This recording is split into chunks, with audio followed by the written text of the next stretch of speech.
Next heading Coulomb's law, छोटा सा heading है and it is a part of the physics, not chemistry. But why we are studying this Coulomb's law here? Because we have very small use of Coulomb's law in chemistry, especially to calculate force of interaction between nucleus and electron. देखो, हम बात करें थी law की।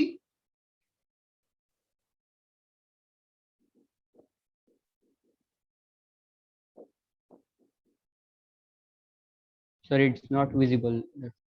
Sir थोड़ा ये side में। It's not visible. वो तुम्हारे लिए नहीं लिखा था वैसे। चलो अभी ठीक है, वो मैंने लेट ज्वाइन लिखा है, जो बच्चे लेट ज्वाइन कर रहे हैं उनका नाम लिखा हूं बस।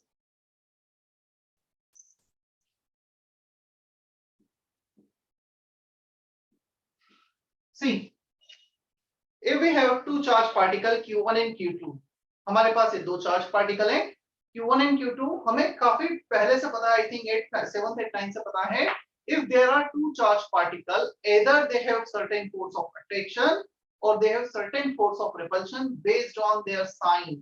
Both are positive or both are negative, we have repulsion forces between them. One is positive, another is negative, then there will be force of attraction between them.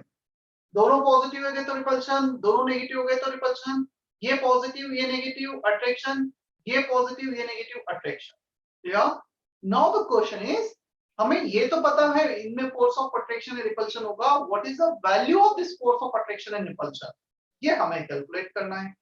या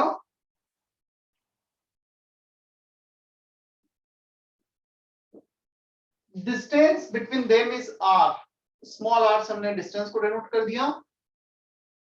Here, according to Coulomb's law, force of interaction word use कर रहे हैं, that may be attractive or may be repulsive, कुछ भी हो सकता है। तो force of interaction is proportional to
देखो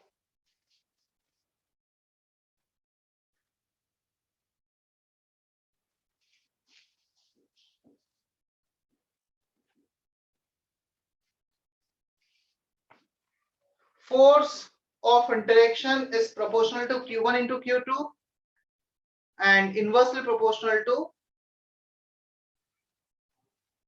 distance square।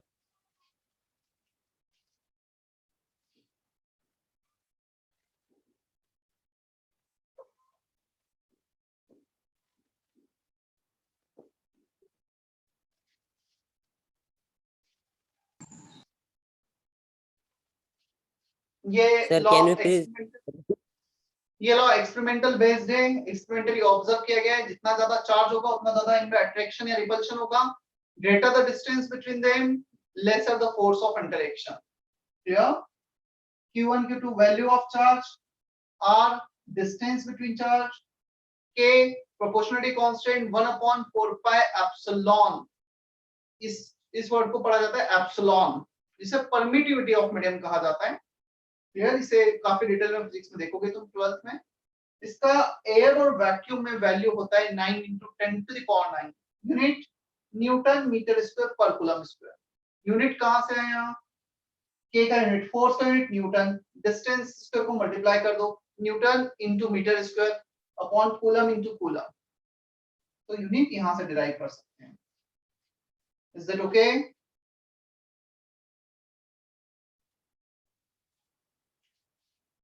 Yes, sir. Sir then जब हम वो सॉल्व करेंगे तो k की जगह 1/4 into pi वो लिखेंगे क्या? If you want to get exact value, then you have to write k equal to this. I have written k equal to 1/4 pi epsilon naught क्योंकि कभी कभी क्वेश्चन में the options might be given in this format. Clear? Yes sir.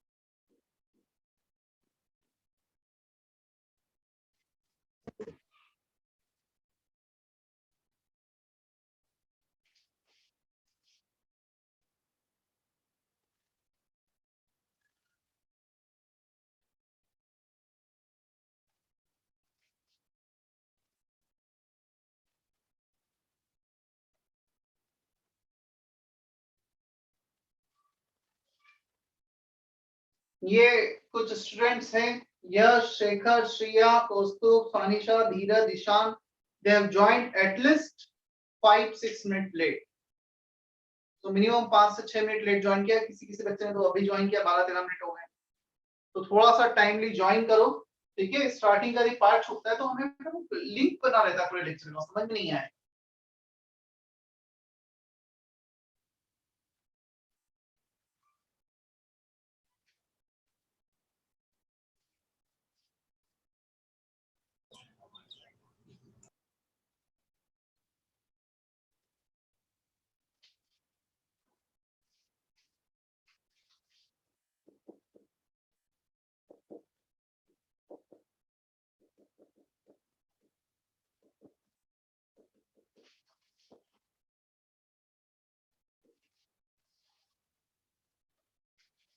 After this, next subheading,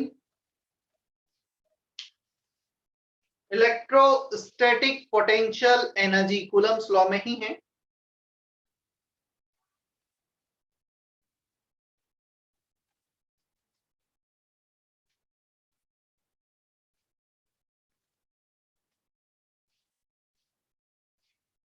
थोड़ा सा मुझे dictate करना है, बोलूं मैं?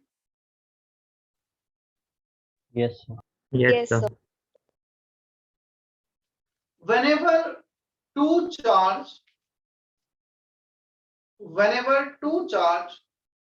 are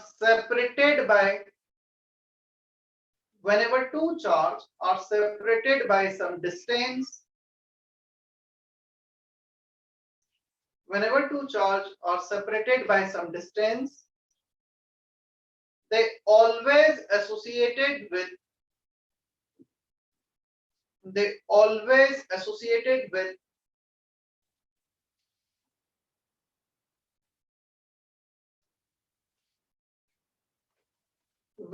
energy due to their interaction.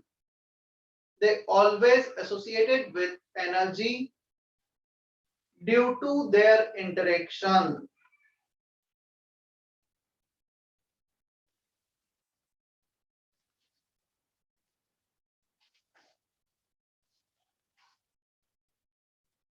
Whenever two charges are separated by some distance, they always associated with some energy due to their interaction. फिर से थोड़ा सा रिपीट करो ना धीरे धीरे। Whenever two charges are separated by some distance, then they always associated with energy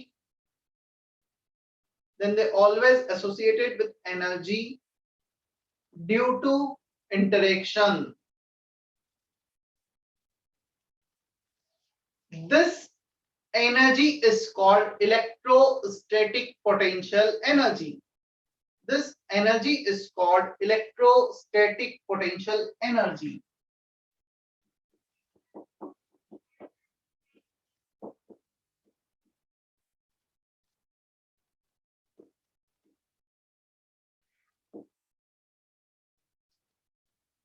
See, जब भी दो चार्ज पार्टिकल होंगे, दो या उससे ज्यादा charge particle, and they are separated by some small distance, इतना distance so that we can have interaction between charge particles. So if we have interaction between them, then they always associated with some energy because of interaction. That energy is called electrostatic potential energy, and the formula for this is K1 Q2 by R. यहाँ पे R square है force into distance, 1R will cancel out, energy आ जाएगा. तो just उसको memorise करने के लिए derive वो कैसे हुआ है वो भी देखेंगे हम बाद. Is that okay? Similar formula से R स्क्वायर की जगह R.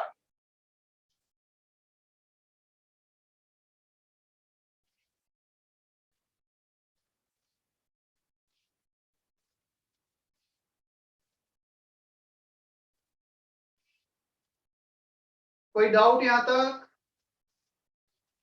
No, sir. No, sir. No, sir.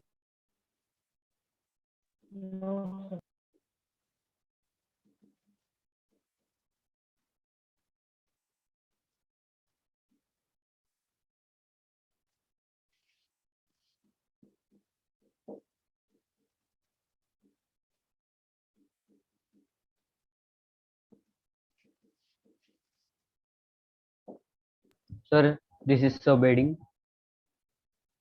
Hmm? Is this subheading? Yes, like after electrostatic potential energy, next heading, next subheading. Basically, it is a part of Rutherford's model. Clear? Yes. तो जैसे लिखा है again इतना लिखकर फिर आगे.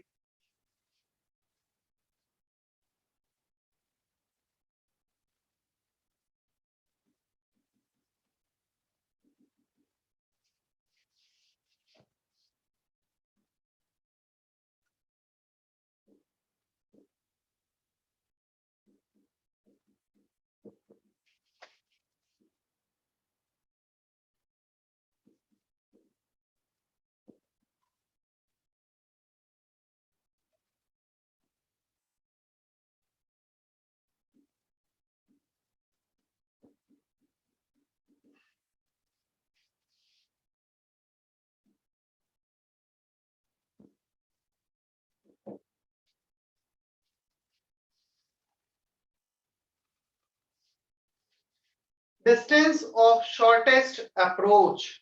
It is the minimum distance between nucleus of gold foil, जो हमने अल्फा स्कैटरिंग एक्सपेरिमेंट में यूज किया था, and the alpha particle which we are throwing towards the gold foil.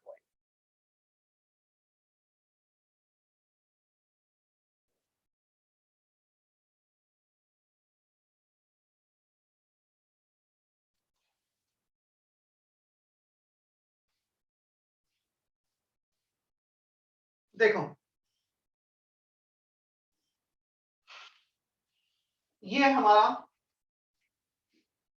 Nucleus था, पूरा एटम था, कुछ अल्फा पार्टिकल बिना डेविएशन के, कुछ मींस मैक्सिमम अल्फा पार्टिकल बिना डेविएशन के क्रॉस कर रहे थे.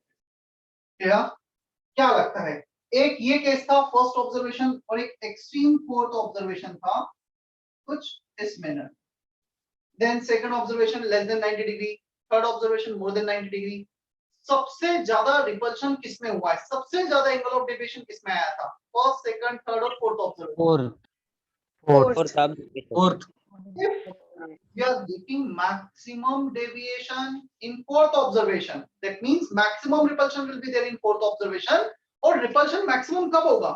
ये alpha particle positive charge, nucleus positive charge, क्या पॉजिटिव चार्ज के बीच में जब सबसे कम डिस्टेंस होगा तब सबसे ज्यादा रिपल्शन होगा? सब बोल सकते हैं हम?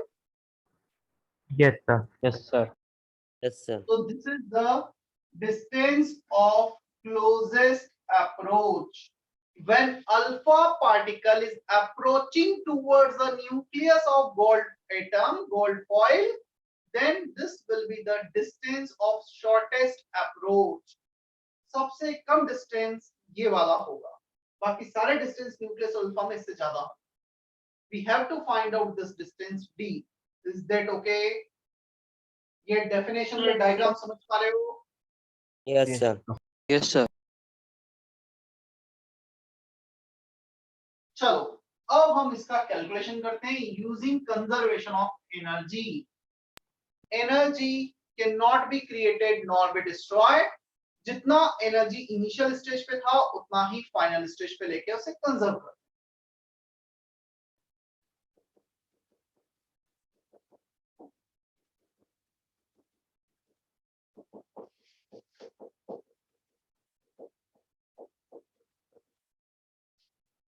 Total energy kinetic plus potential initial, total energy final kinetics plus potential energy final.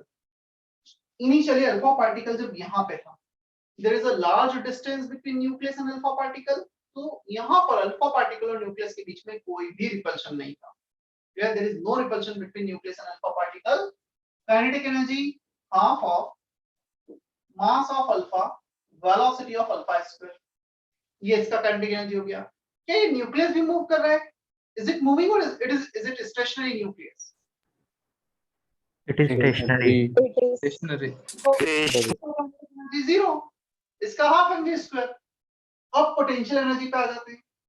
Do we have any interaction initially when the distance between nucleus and alpha particle is very large? क्या कोई interaction है No. इनमें? no. Energy No.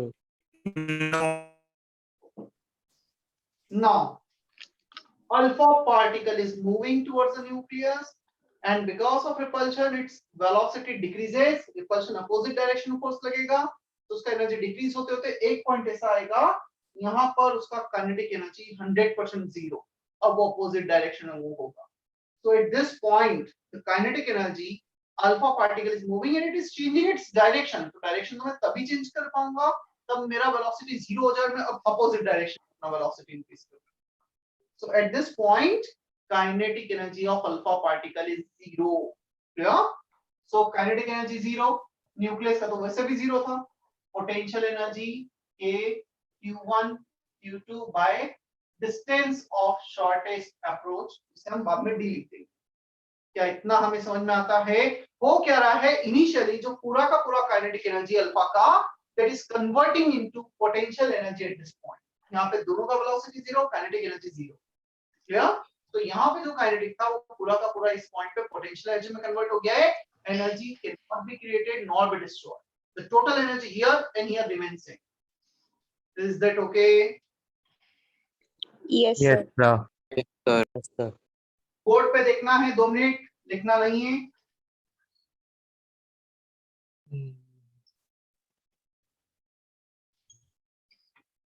Q1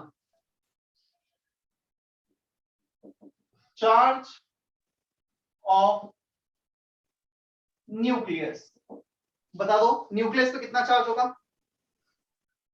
एक proton के charge को मैं represent करता हूं प्लस ई से। कितने प्रोटॉन्स होते हैं न्यूक्लियस में?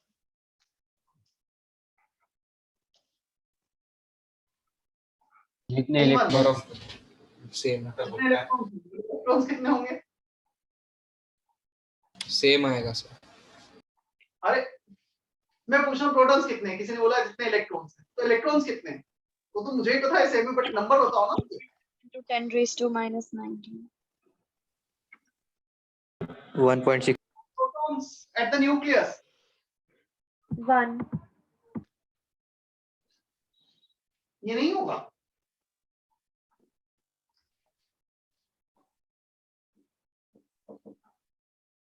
एटॉमिक नंबर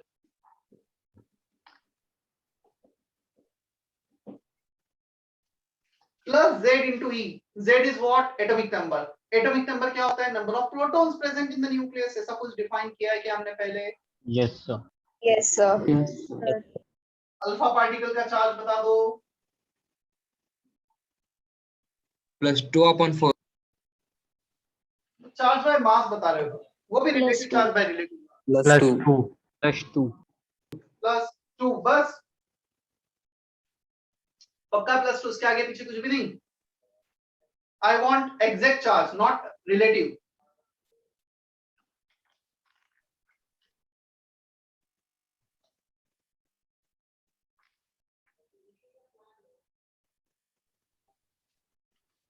क्या alpha particle nucleus of helium है?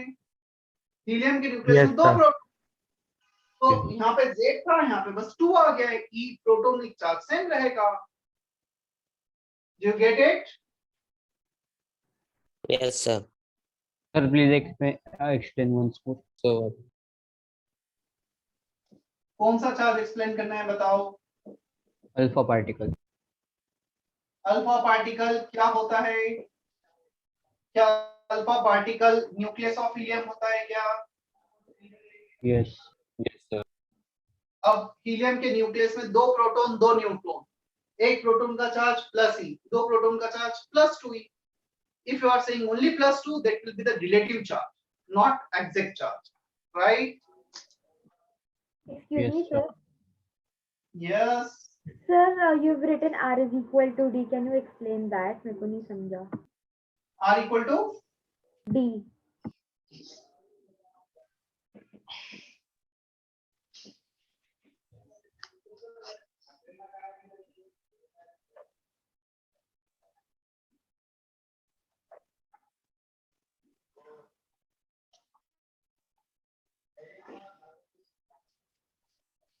R equal to D. R is the distance between two charged particles. मैंने डायग्राम रब कर दिया पूरा। वो न्यूक्लियस तुमने ड्रॉ किया था? हाँ सर, हाँ हाँ वो डायग्राम में D कुछ दिख रहा था? हाँ हाँ वही है। ओके, ठीक हाँ है। सर समझ।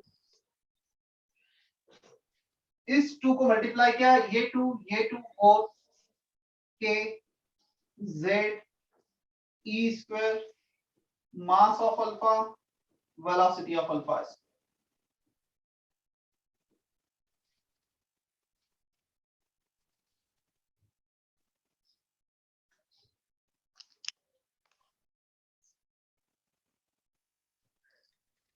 I have one more announcements to make. जो बच्चे जिन्होंने लेट ज्वाइन किया था, जिनका कुछ पार्ट छूट गया है, क्लियर, थोड़ा बहुत छूटा होगा, कवर कर लिया होगा तो नो इशू, क्लियर, मतलब रफली 25th में तक जिसने ज्वाइन किया होगा उसका सारा कवर हो चुका होगा। बट 25th या 27th में के बाद जिसने ये बैच ज्वाइन किया है, एक फ्रेश बैच स्टार्ट हो रहा है, न्यू बैच स्टार्ट हो रहा है। आज उसका ओरिएंटेशन सेशन है, क्लियर, और क्लासेस स्टार्ट होंगी मंडे से। तो जिन भी बच्चों ने 27 के बाद रफली ज्वाइन किया है वो बैच ज्वाइन कर सकते हैं। Third batch, next batch 4th होगा शायद इंजीनियरिंग का, तो J4 नाम है उस बैच का, क्लियर। और यदि तुम्हें ज्वाइन करना है वो बैच तो तुम मुझे मैसेज कर देना व्हाट्सएप पे, अपना नेम, अपना current batch, and I want to shift in that batch. मैं उसका लिंक सेंड कर दूंगा ग्रुप ज्वाइन करने के लिए, क्लियर। वो एकदम वापस से जैसे ये बैच जिस दिन 10th मई को स्टार्ट हुआ था सेम वैसे ही स्टार्ट होगा ये वाला फ्रेश एकदम। तो उन बच्चों के लिए कंपलसरी कर दिया है हमने जिन बच्चों ने 1 जून के बाद किया है। बाकी एडवाइजेबल है 27 के बाद जिन्होंने ज्वाइन किया वो कर लें, ताकि पुराना जो छूटा हो चीजें कवर हो जाए, फ्रेश स्टार्ट हो। क्लियर है? कितने बच्चों ने ज्वाइन किया 27 28 मई के बाद? हैंड रेज करो।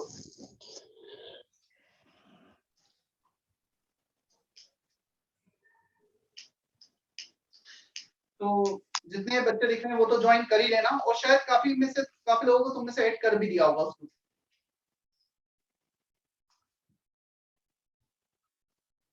क्लियर? ठीक है। और जिन्हें लगता है कि नहीं यार ऑलरेडी इस बैच में हो गया है कवर, हमें कोई प्रॉब्लम नहीं जा रही है, then no issue, you can continue with the same batch. मेरा कवरिंग लेक्चर फर्स्ट के पहले हो चुका था, उसके बाद मैंने कवरिंग इसलिए नहीं किया था क्योंकि अब बच्चे उस बैच में फिर ज्वाइन कर लेंगे।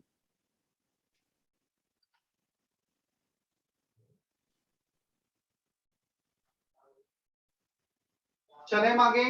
Anyone can tell me about the mass of alpha particle? What you have to take care? तुम्हें बोल दिया था एग्जैक्ट वैल्यू निकालो डी का।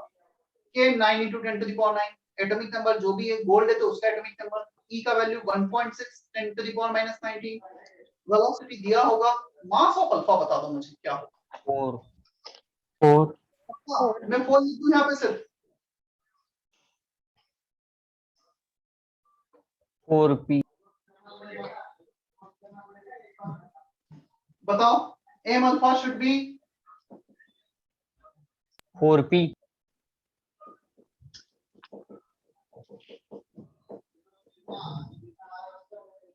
if you are taking everything in SI unit तो मास ये आएगा 4 times of mass of proton KG में। क्लियर है? yes sir.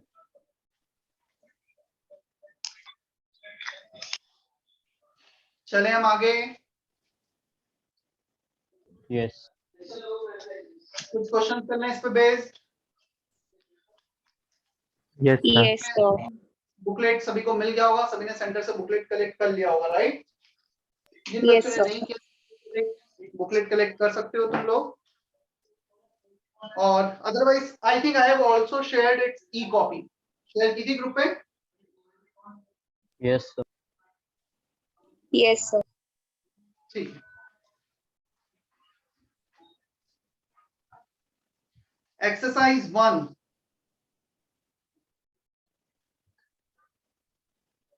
Section A,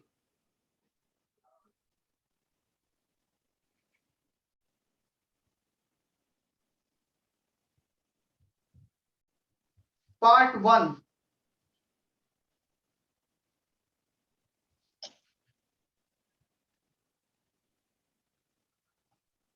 sir कौन सा exercise?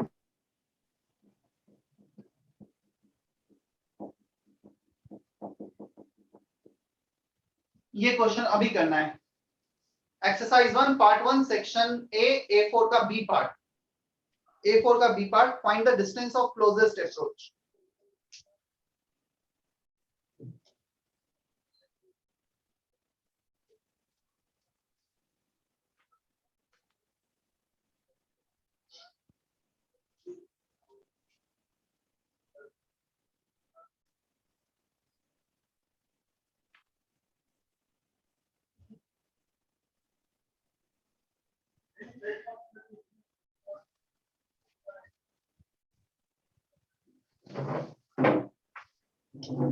Hey there, I'm Natasha, and my specialty is making all your app building dreams come true.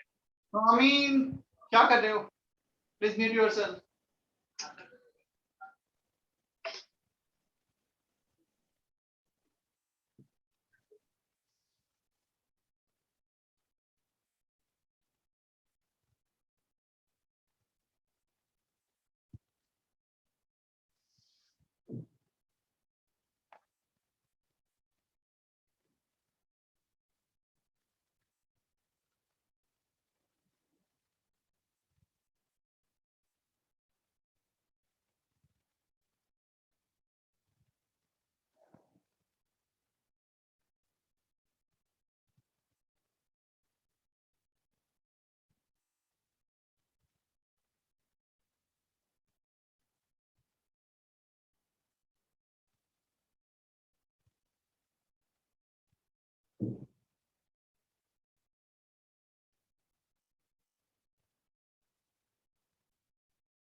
Answer आया?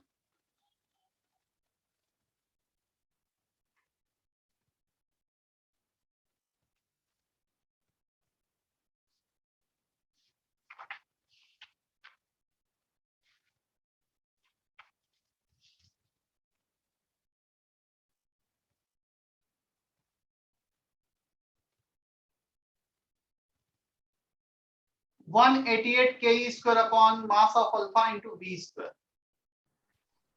Yes sir, mass आ of गया। Alpha, हाँ तुम answer पीछे चेक कर सकते हो, मास ऑफ अल्फा के टर्म में ही आंसर दे रखा है 188 ke square upon m alpha v square. Sir, can you please Sir. solve? Sir मेरे को एक क्वेश्चन था।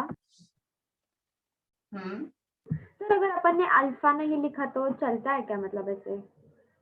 सी basically this is the subjective question, तो इसमें तो तुम कुछ भी लिख दो कोई फर्क नहीं पड़ेगा, but in case of objective question you have to observe answer. First you need to look for options, किस फॉर्म में दे रखे हैं, किस टर्म में दे रखे हैं, और उसके अकॉर्डिंग तुम्हें कन्वर्ट करना होगा। ओके अब यदि आईआईटी एडवांस की बात करें, आईआईटी एडवांस में, जेईई एडवांस में कुछ क्वेश्चंस ऐसे होते हैं जो न्यूमेरिकल बेस्ड होते हैं, तो यदि न्यूमेरिकल बेस्ड है उसका वैल्यू 4.57 आ रहा है, वो रिपोर्ट करना होता है। तो किस, यदि ऐसा कुछ क्वेश्चन है तो वो क्लियरली मेंशन करेंगे कि तुम्हें किस फॉर्म में आंसर कैलकुलेट करना है, राइट? हाँ सर। चलो मैं बोर्ड पे सॉल्व करता हूँ ये क्वेश्चन।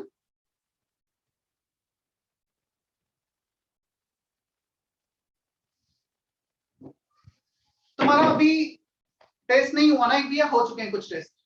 फुल टेस्ट हुए नहीं हुए? सर 2 हो गए, मैथ्स और मैथ्स फिजिक्स। और फिजिक्स के हो गए। Maths and मेरा physics. पेंडिंग है, मेरा ही पेंडिंग है, right? Yes, yes sir. Sir. Yes, Yes, sir. sir. तो ले लेते हैं संडे बोलो test. Yes sir. Okay, Sir, sir. topic.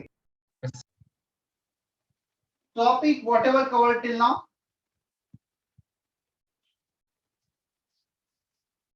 Okay, sir. और मोस्ट प्रोबेबली नेक्स्ट संडे एक तुम्हारा फुल टेस्ट भी होगा तीनों सब्जेक्ट का। क्लियर? तुम्हें मेंस पैटर्न पे होगा, जितना भी सिलेबस कवर हुआ होगा वहां तक। ओके, फोर्थ का A4 का बी पार्ट,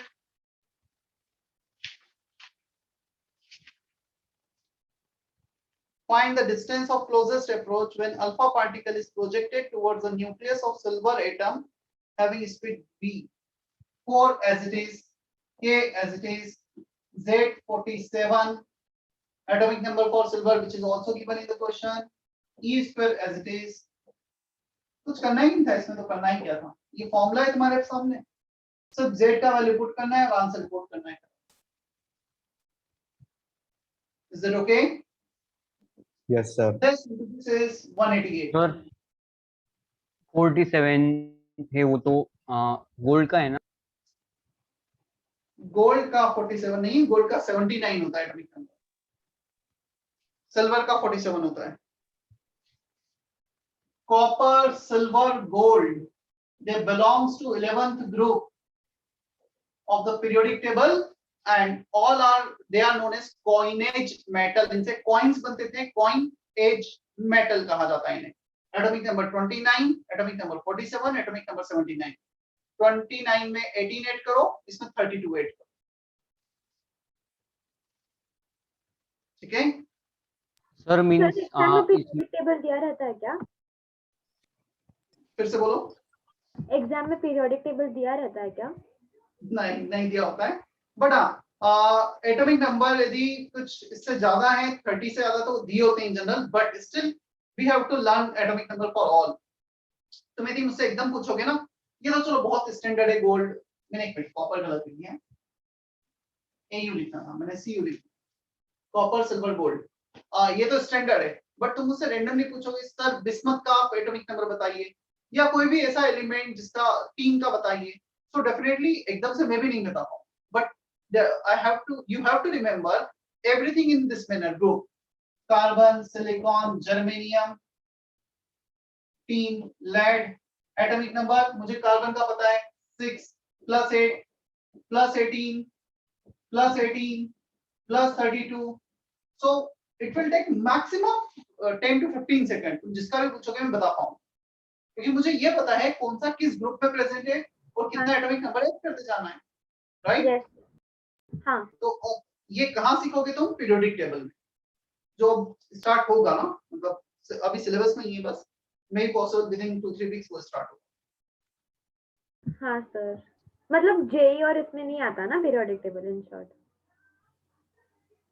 हाँ, पीरियोडिक टेबल नहीं दिया होगा ऐसे तो। ओके। यदि दिया होगा तो may be possible atomic number mass number दे दिया होगा जितना यूज है। Okay sir, okay.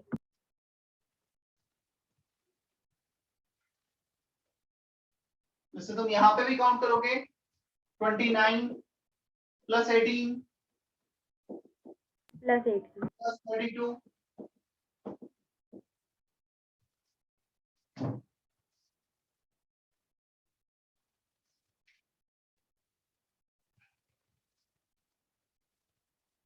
चलो चले हम आगे। Yes, sir.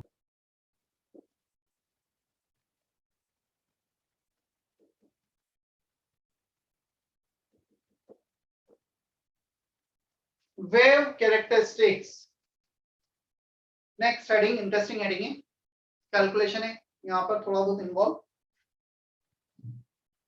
अच्छा, जब भी हम वेव सुनते हैं क्या क्या पिक्चर दिमाग में बनती है? क्या सुन के क्या लगता है? कुछ ऐसा पिक्चर दिमाग में बनता है हमेशा? Yes, Yes, sir. ऐसा कुछ पिक्चर दिमाग में बन जाता है वेव सुनते हैं जब भी। Clear? This is one type of wave which is called sine waves और साइनोसॉइडल वेव्स। इन्हें साइन वेव्स या साइनोसॉइडल वेव्स कहा जाता है। क्लियर? और यदि हम बात करें दूसरे वेव्स की, we can also have such kind of wave, triangular wave, ऐसे भी वेव्स हो सकते हैं। We can also square waves, we can have some random waves. यार ऐसे भी वेव्स होते हैं। सो काफी कुछ टाइप के वेव्स होते हैं। क्लियर? अच्छा, ऐसा वेव देखा है कि कहीं पे? ड्रॉ करता हूं मैं।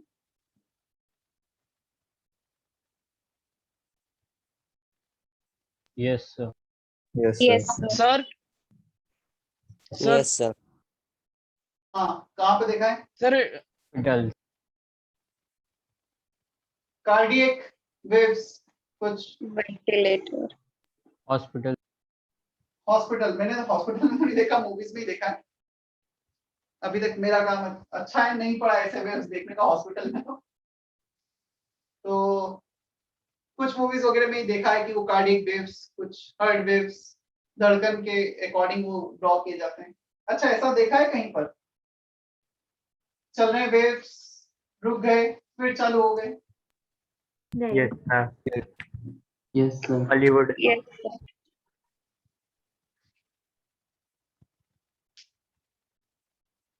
कहाँ पे देखा है जल्दी बताओ? रजनीकांत की कौन सी मूवी देखा है? जब हीरो मर के जिंदा हो जाता है। Shivaji. यही Shivaji the movie boss. Rajinikanth की हो। Shivaji the boss. Shivaji the boss. Shivaji the boss. हाँ, होप सभी ने देखी होगी Shivaji the boss. Yes, sir. Yes, sir. Yes, sir. I actually hate South Indian movies, but Shivaji the boss अच्छी लगी। और मैं इसलिए, मुझे बिल्कुल पसंद नहीं आती, बहुत रैंडम फाइट बताते हैं। मतलब कुछ भी, कोई भी कहीं भी उड़ रहा है, कुछ भी कर रहा है, मतलब बिना लॉजिक के ऐसा लगता है कुछ भी फाइट दिखा रहा है। तो थोड़ा सा एक अलग ही जोन में चलती है वो मूवीज, काफी लोगों को बहुत पसंद आती है। मतलब इवन मेरे आसपास, मैं घर पे भी रहता हूँ, अपने होम टाउन में जाता हूँ, मेरे भाई वगैरह हो गए, इवन मेरे फ्रेंड्स हो गए, उन्हें काफी पसंद आती है वो fight. But I hate such kind of fight, मतलब जो बिना रैंडम कुछ भी चल रहा है। बट शिवाजी तो बहुत अच्छी मूवी, देखने लायक है।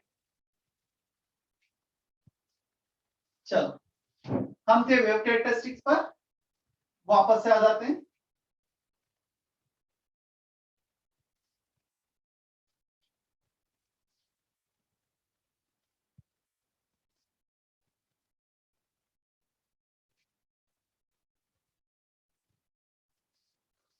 The waves, the radiations coming from the sun, they are electromagnetic radiations, and this electromagnetic radiations are going in this manner. वो इस manner में मूव कर रही होती है, या और उनका ये जो वेव्स हैं they are called sine waves और साइनोसॉइडल वेव्स। इन्हें साइन वेव्स क्यों कहा जाता है वो भी तुम आगे मैथमेटिक्स में पढ़ोगे। They follow equation y equal to sin x, इसलिए इन्हें साइन वेव्स कहा जाता है। ठीक है, उसमें मैं भी नहीं जा रहा हूँ। Now we need to study its property. हम काफी इन रेडिएशंस का वेव्स का यूज करने वाले हैं इस चैप्टर में, उसके बेसिक कैरेक्टरिस्टिक्स को समझ लेते हैं। The maximum disturbance from mean position, this is the mean position जिसके हम ऊपर और नीचे कुछ मूवमेंट कर रहे हैं, फ्लक्चुएशन हो रहा है। This mean maximum position, maximum disturbance from the mean position is called, जल्दी बताओ क्या कहेंगे इसे? Amplitude. Amplitude. Amplitude. Good.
Second wavelength denoted by this sign called lambda.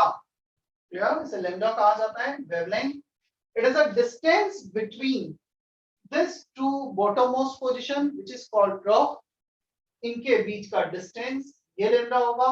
Either distance between two consecutive nearest this top position which is called crest. इसे crest कहा जाएगा. This is also wavelength. Or it is a distance corresponding to one complete cycle, one complete oscillation. हमने यहाँ से start किया है. This is the one complete oscillation. इस point पे एक complete oscillation हुआ. Second complete oscillation, मतलब हम उसको repeat कर रहे हैं. This is one complete oscillation, up and down. The distance from here to here is also wavelength. Is that okay? Yes, sir. Yes, sir. Yes, sir.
तो sir वो last वाला word क्या है?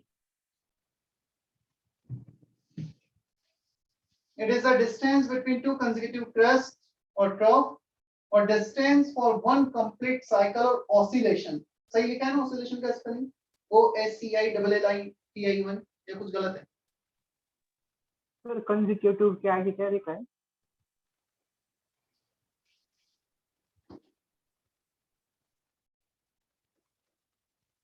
CREST, crest. इसे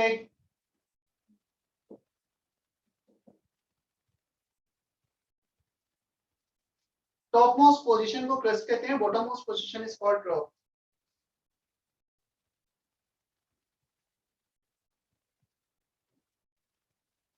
चलो इसके मुझे units पे थोड़ा सा फोकस करना है।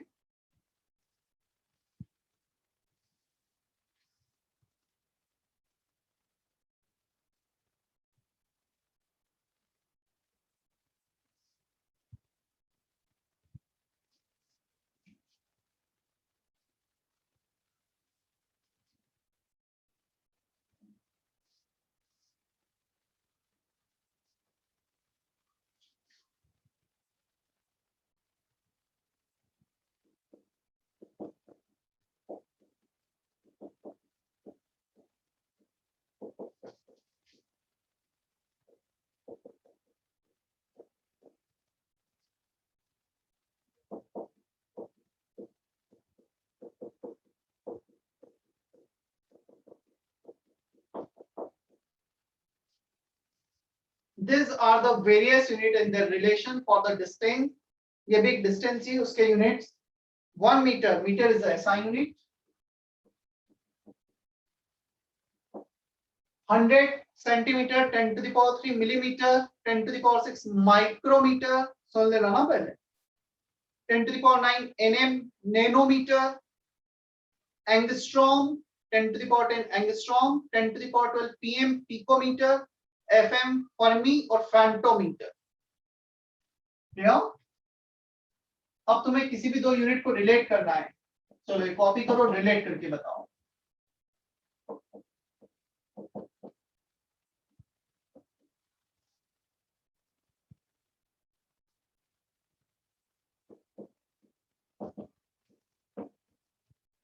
fill in the blank.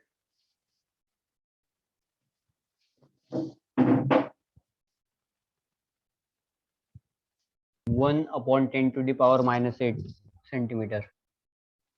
Solve करो, देखते हैं। ठीक है, तीनों सॉल्व कर लो, मैं बताता हूँ, सभी पे क्रॉस चेक करना।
चलो चेक करते हैं। एंगस्ट्रॉम ये रहा, सेंटीमीटर ये रहा, इससे रिलेट करना है। 1 एंगस्ट्रॉम चाहिए 10 टू द पावर 10, तो एक काम करो, यहाँ पे भी 10 टू द पावर 10 से डिवाइड कर दो, यहाँ पे भी 10 टू द पावर 10 से डिवाइड कर दो, तो ये तो आ गया 1 angstrom equal to 10 to the power 2 upon 10 to the power 10, ऊपर जाएगा तो माइनस हो जाएगा, +2 -10 -8। क्या इतना हमें समझ में आता है? Yes, sir. Yes sir. Yes, sir. Nanometre and angstrom, अब इन दोनों को रिलेट करना है। नैनोमीटर चाहिए 1, clear? So divide 10 to the power 9 both the side, यहाँ पे भी 10 टू द पावर 9, यहाँ भी 10 टू द पावर 9, तो ये 1 आ गया। 10 to the power 10 10 to the power 9 is 10 raised 8. to 1. Is that okay? Yes, sir.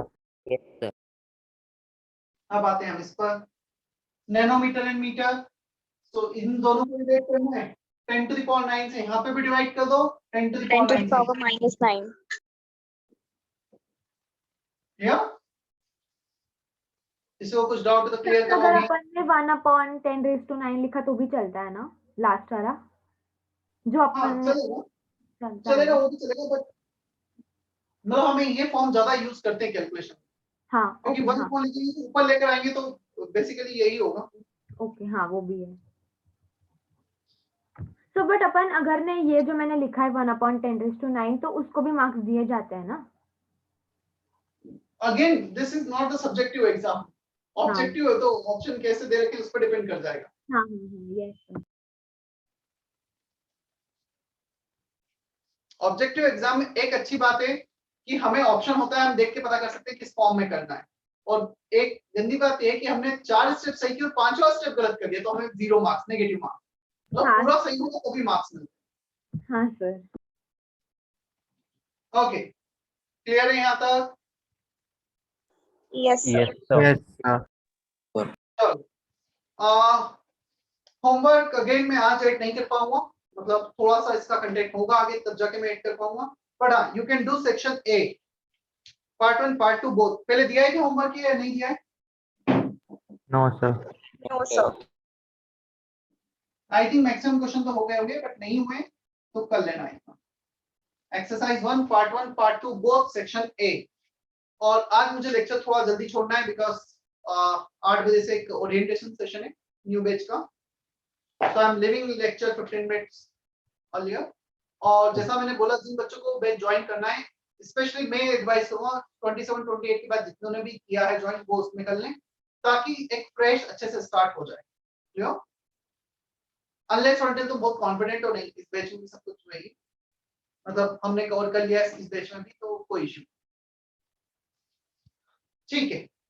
और इवन 27 के पहले भी किसी ने ज्वाइन किया है, कुछ लेक्चर मिस हो गए बिकॉज ऑफ इलनेस और something else, they can also join. मतलब तुम कभी भी किसी भी बैच में जा सकते हो। सर ये होता है कि हम मान लो जो बैच बाद में स्टार्ट हुआ है उससे पहले वाले बैच में जाएंगे तो सिलेबस आगे चल रहा होगा, वो इशू आता है। बाकी जो बैच बाद में स्टार्ट हुआ उसमें तुम कभी भी मूव कर सकते हो, वो कभी कोई इशू नहीं होता है। Excuse me sir.